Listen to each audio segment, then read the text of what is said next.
Terima kasih, Anda masih bersama kami di Sindo Sore. Pemirsa, bentrok antara ratusan orang diduga dari pihak PT Toba Pulp Lestari dan warga desa Sihaporas, Kecamatan Pematang Sidamanik, Kabupaten Simalungun, Sumatera Utara pecah pada Senin pagi tadi. Ya, ratusan orang yang diduga dari pihak PT TPL mengenakan seragam lengkap dengan helm, tameng dan batang kayu serta rotan datang dengan diangkut truk dan mobil.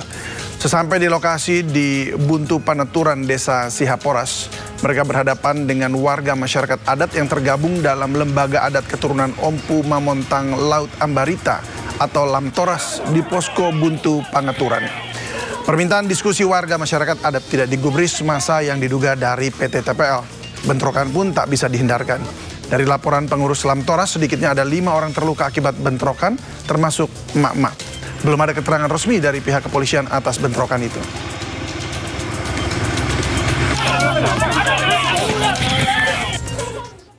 Ya, untuk mengetahui duduk persoalan bentrokan di Desa Sihaporas, Simalungun, Sumatera Utara, kita sudah bergabung dengan Bang Bane Raja Manalu, anggota DPRD Sumut 3, termasuk di dalamnya Kabupaten Simalungun. Selamat sore, Bang Bane. Apa kabar, Bang Bane? Selamat sore, DPR RI, Pak David Silahoy. Sorry, tadi saya kebablasan ya. Ya, anggota DPR Sumut 3, betul? Ya, betul. Terima kasih.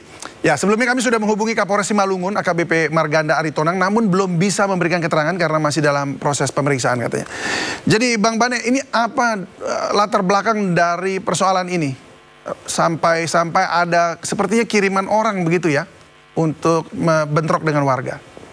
Ya, saya sebagai wakil rakyat, kebetulan Dapil sana dari Sumatera Utara 3, sama persis seperti yang diberitakan oleh Seputar Indonesia. Saya dapat berita tadi pagi jam 9 kurang, mereka kemudian mengontak saya menyampaikan bahwa terjadi bentrok dan jatuh korban dari warga Sihaporas, dan mereka minta tolong ke saya agar kemudian polisi menurunkan personel ke sana untuk menghentikan aksi kekerasan yang mereka dapatkan dari pihak keamanan PT TPL.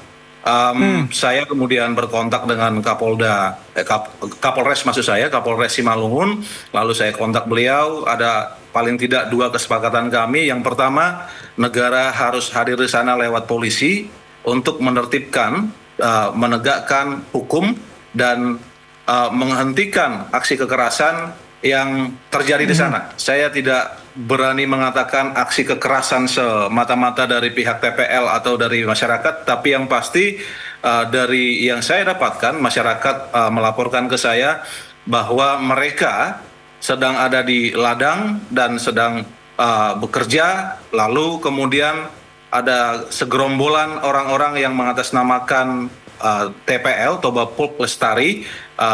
Dia adalah pekerja harian lepas beserta pihak keamanan dalam lebih dari 100 sampai 150 orang dengan alat lengkap dengan tameng dan juga membawa pemukul, dan terjadilah bentrok.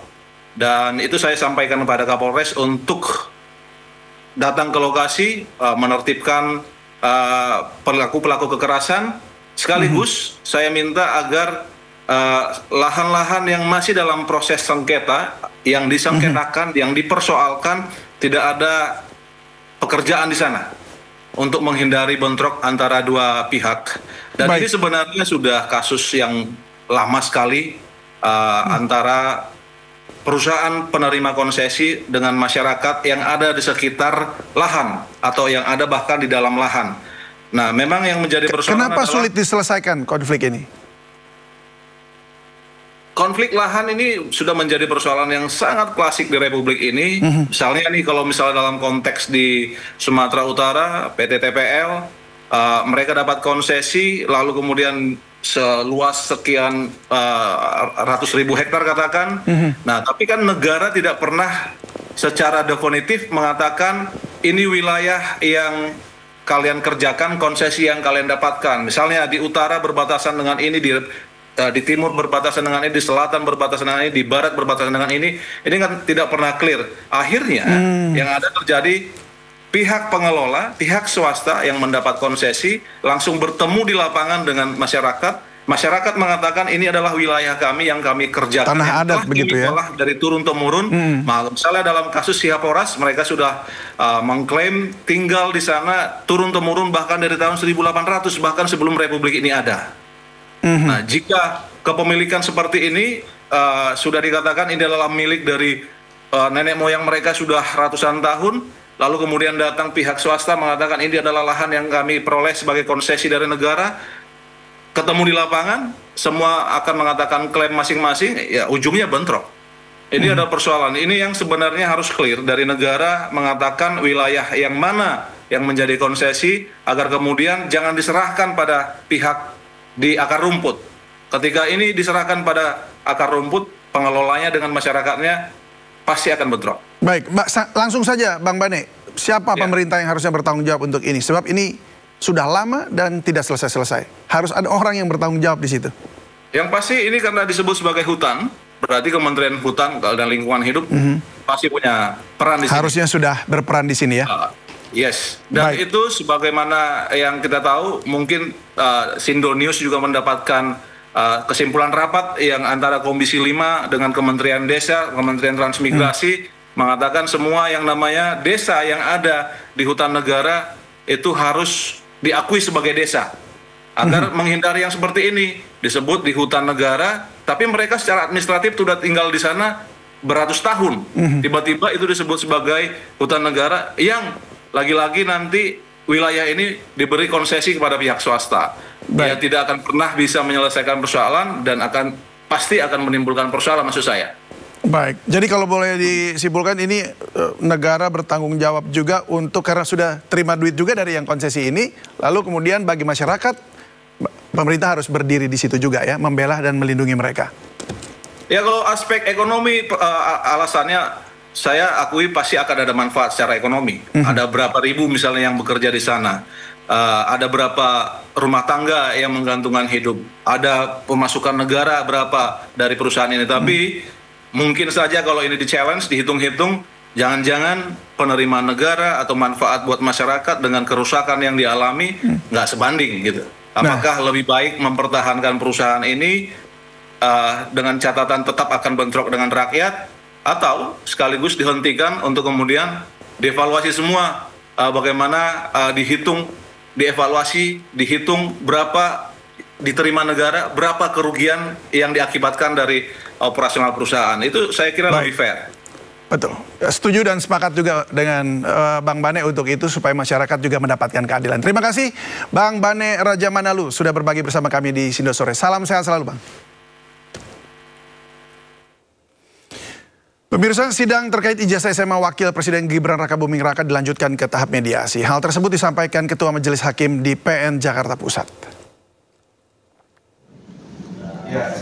Ketua Majelis Hakim Budi Praetno pada hari ini menyatakan sidang terkait ijazah SMA Wakil Presiden Gibran Rakabuming Raka dilanjutkan ke tahap mediasi, dan hal itu diputuskan usai dokumen yang dibutuhkan dalam perkara dinilai sudah lengkap. Proses mediasi merupakan tahapan yang harus ditempuh dalam perkara perdata, di mana upaya mediasi dilakukan sebelum nantinya masuk proses pembuktian.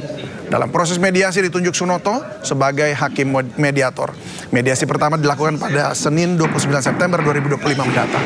Sidang gugatan perdata ijazah SMA Wakil Presiden Gibran Rakabuming Raka diajukan penggugat atas nama Suban yang menuntut kerugian material dan imaterial sebesar 125 triliun rupiah.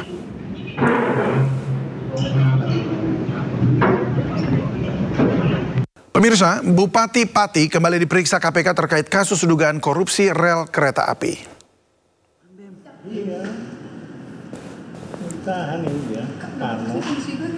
KPK kembali memeriksa Bupati Pati Sudewo sebagai saksi terkait dugaan tindak pidana korupsi pembangunan dan pemeliharaan jalur kereta api di Jawa Tengah pada Direktorat Jenderal Perkeretaapian Kemenhub tahun 2019-2022. Sudewo tiba di Gedung Merah Putih KPK Senin pagi pukul 9.42 waktu Indonesia Barat, didampingi 4 orang lainnya langsung masuk ke lobi.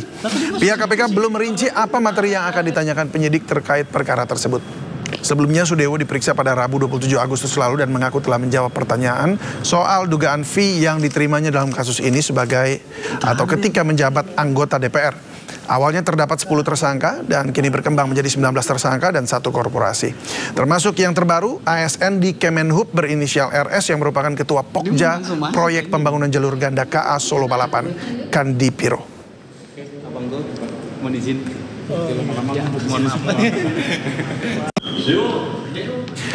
Nah, yang ini lama tidak ada kabarnya, politisi Nasdem Ahmad Sahroni kembali muncul dalam acara Musyawarah Nasional Ikatan Motor Indonesia atau IMI. Selain sambutan, Sahroni juga berikan pesan khusus pada calon Ketua Umum IMI, Moreno Suprapto. 2025. Setelah sekian lama hilang, Ahmad Sahroni muncul di acara Musyawarah Nasional Ikatan Motor Indonesia. Sahroni muncul secara daring dan menyampaikan sambutan. Sahroni sampaikan pesan khusus kepada jajaran pengurus IMI hingga calon Ketua Umum. Karena tidak bisa hadir secara langsung dan mengucapkan terima kasih atas kerjasamanya selama ini. Saya harap Bapak Moreno yang saya banggakan menjadi Ketua Umum yang akan datang makin hebat, makin luar biasa, dan tentunya IMI menjadi hebat, yang super hebat. Meski muncul di acara IMI, keberadaan Sahroni saat ini masih belum diketahui.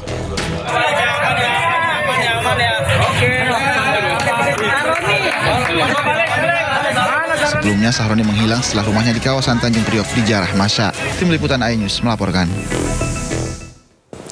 Presiden Prabowo Subianto telah tiba di New York, Amerika Serikat, Sabtu sore waktu setempat. Kehadiran Presiden Prabowo menandai awal kunjungan kerjanya dalam rangka menghadiri sidang Majelis Umum ke-80 PBB.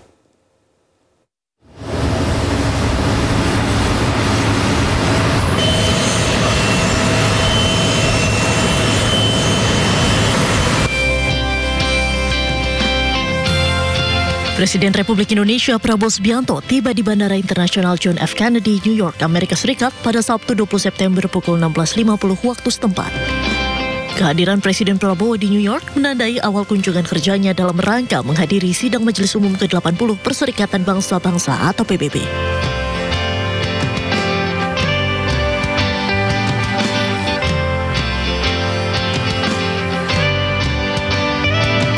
Kedatangan Presiden Prabowo disambut hangat oleh diaspora Indonesia. Mereka tampak berkumpul, berdiri berjajar di sepanjang jalan sekitar hotel tempat Prabowo menginap. Presiden Prabowo pun sempatkan diri untuk menyalami dan menyapa para diaspora dengan hangat. Momen spesial juga terlihat saat dua anak diaspora, Hatta Sanuf Kurniawan dan Adrielena Marga Panjaitan, tampil dengan pakaian adat Nusantara dan menyerahkan karangan bunga kepada Presiden Prabowo. Siapa namamu? Hatta Kurniawan. Diketahui Presiden Prabowo dijadwalkan menyampaikan pidatonya pada urutan ketiga dalam sesi debat umum PBB setelah Presiden Brasil dan Presiden Amerika Serikat pada Selasa 23 September mendatang.